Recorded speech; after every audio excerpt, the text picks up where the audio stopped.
With the Big Ten, you have a lot of evolving rivalries. Minnesota is a holdover rivalry in your conference. Does that carry any extra juice with your guys?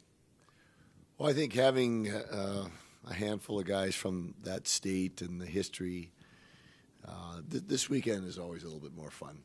I think that no matter what the records are, that everybody gets a little excited about this weekend, and it always produces some really fun hockey.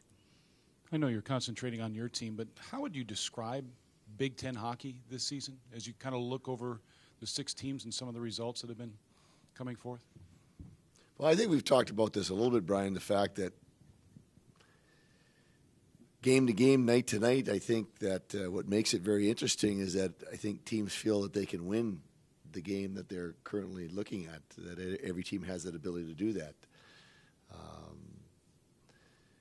We certainly feel that. I think other teams feel that, and you look at the record, and we have not been on the W side as much as we've liked, but we've been there knocking, and certainly have been doing good things and moving forward, and I still think that we feel that way, that we can go into any game, and with what we're doing and how we're playing, if we can get that again, we have a chance to win some of these games.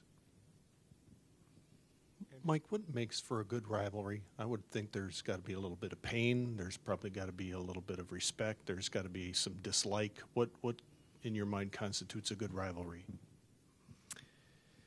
I think all those things you mentioned for sure, and I think history is a part of that. I think the rivalry thing has been,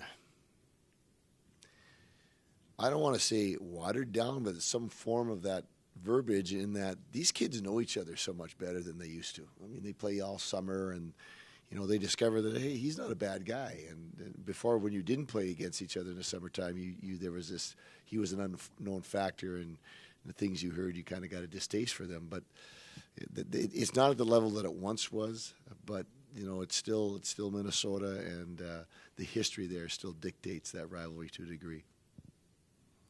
I get my previous question. I guess what I was wondering, the scores that we've seen in Big Ten hockey. It seems like we've seen some fire wagon hockey in this league this year. Would you agree with that?